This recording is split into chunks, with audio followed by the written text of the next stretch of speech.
I've lost pretty much, I want to say about a little over 10% body fat. At times it was fluctuating 12, close to 20 pounds. So I feel great. I'm really, my clothes is fitting again. First of all, I wanted to thank you for creating this platform for everyone.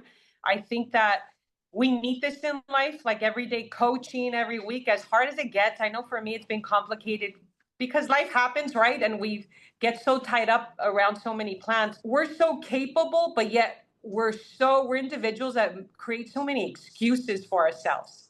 I was a type that I'd rather go eat at a restaurant than make my own food because I thought it was just impossible. I used to have a kitchen just for looks, and now I'm using it. I'm putting it to go to work on my meals, and I've learned that I'm in control when it comes to eating, when it comes to managing my time, my life. So just like I do, in my everyday work life, that I have to put in my personal life too. So I've learned to give myself the 200%.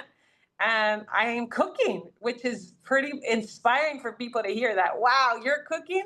I've domesticated myself. So I like that. I feel very encouraged to keep going. So I'm excited. And again, thank you for creating this, because there's always a higher mentor that's creating this for us that, we need to be grateful and thankful for. 100%. That's amazing. Let me just recap. So you lost 10% body fat, about 20 pounds in the last 6 weeks. So you committed to investing in yourself because you're hustling and not stopping. And even your kitchen that was for show, now you're putting it to good use. You're cooking when you would never cook. Right.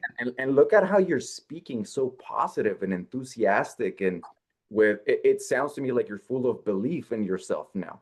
And I mean, just wow. That to me sounds like a life transformation, not a body transformation. Like this could go way further than you even imagined 6 weeks ago when you thought you were going to lose some weight. And even now I'm exposed to so many goodness. I'm at a retreat that I had planned months ago, way before I did this. It's enticing to see all these meals, everything's so pretty, all these desserts. And I'm like, I don't need it. I'm okay. Sometimes, you expose yourself, but then you realize, okay, do I want that?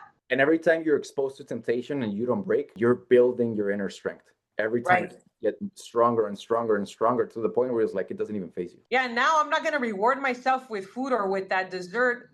People tell me, at least, have a brownie. I'm like, no, I'd rather go get a perfume or something for me. It doesn't need to be something that's going to make me feel bad either, or make me feel bad, especially after all I've done. Just imagine this, okay? Just imagine you're an alcoholic. You can't stop drinking, and you managed to stop drinking for 6 weeks, and now you're going to go reward yourself by getting drunk. What is that going to do? You're going to go back to your addiction. Until you break that addiction, just remind yourself, I'm one sip away from falling off the wagon. One bite, one lick, one taste away from just throwing it all to the garbage. Once it doesn't call you anymore, now you can start to balance in and, okay, I have a treat here and there, but it doesn't control you. But the problem with many of us when we start this journey is that the food actually controls us. Like we just cannot stop. So we need to learn that difference. And you're not a dog. Don't reward yourself with food. Reward yourself with something that reinforces the path you're on. Maybe it's a new workout outfit. Maybe perfume, like you said. Maybe you're going to give yourself a massage because you've been busting your body. Like something that reinforces the path you've been trying so hard to be on, not gets you back to your old ways. I don't know if you were in the meeting a couple of weeks or 3 weeks ago. We were talking about comfort over pride. So if you go for that brownie, guess what? You're going to feel comfortable. It's going to taste amazing. And it's going to last for what? Maybe 30 minutes. But we associate with that, it's because it tastes so good. It makes me feel comfortable. How are you going to feel after that and tomorrow? You're going to feel guilt and shame because you broke a promise to yourself. And there was a voice in your head that said, nah, don't go for it. And that was your higher self. But you decided to listen to your lower self. So now you're going to go into this low frequency loop of guilt, shame, regret, and you're going to go back to low frequency and making low frequency decisions. So instead, think about, will this make me proud tomorrow? Rather than, is this going to make me feel happy and comfortable right now, this next 30 minutes? Will it make me proud?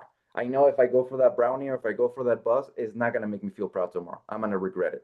So instead, will it make me proud? Then that's how I make my decision. Me saying no to this brownie right now, it's going to make me so proud. And that's my flex. Look at me. I'm the only one in this room who can control himself. I'm a chosen one.